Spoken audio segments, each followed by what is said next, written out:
Top quality और consistent performance के लिए सिर्फ सिल्वर पंप्स एंड मोटर्स, नाम याद रखना। રાજકોટમાં કાયદા વ્યવસ્થાની સ્થિતિ કથળી હોવાનો આક્ષેપ કોંગ્રેસે કર્યો છે। રાજકોટમાં મારામારીની અનેક ઘટનાઓ બનતા કોંગ્રેસે વિરોધ પ્રદર્શન પણ કર્યું હતું।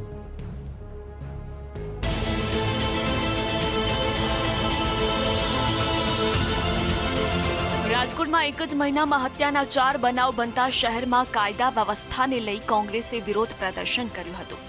કોંગ્રેસ પોલીસ પર નિષ્ક્રિયતાના આક્ષેપ લગાવતા વિરોધ નોંધાવ્યો હતો।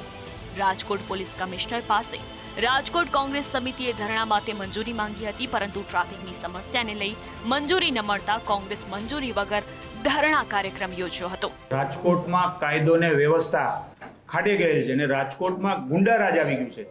અમે પોલીસ પાસે 8 દિવસ પહેલા એક ધારણાનો કાર્યક્રમ માટે મંજૂરી માંગવામાં આવી હતી, પણ ભાજપના શાસકોના કહેવાથી આજે અમને મંજૂરી આપવામાં આવી નથી।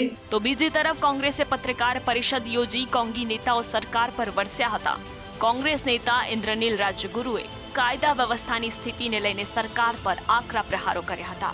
રામના નામે મત લઈ અને ભ્રષ્ટાચારની દુકાન ખોલવાનું કામ ભાજપ કરી રહી છે। એક સામાન્ય દાખલો આપું તો પોલીસની એટલી ધાક પણ નથી રહી ગુજરાતમાં કે કોઈ નકલી પોલીસ ન બને। ખૂન ખરાબા, મારામારી ભાજપના ભ્રષ્ટાચારના પૈસા ભેગા કરવામાંથી સવારથી સાંજ સુધી રચતી પચતી રહેતી પોલીસ સામાન્ય માણસની ફરિયાદ પણ લેતી નથી। તો બીજી તરફ કોંગ્રેસ કાર્યકર્તાઓએ પોલીસ ભાજપના ઇશારે ચાલતી હોવાના આક્ષેપ કર્યા હતા।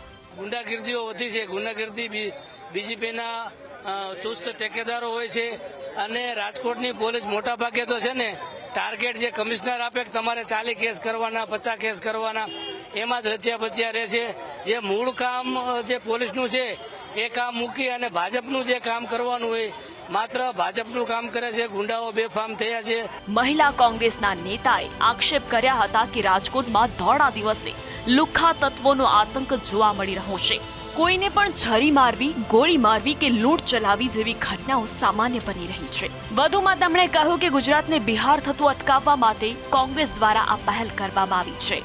ઋષિ દવે, ન્યૂઝ કેપિટલ, રાજકોટ।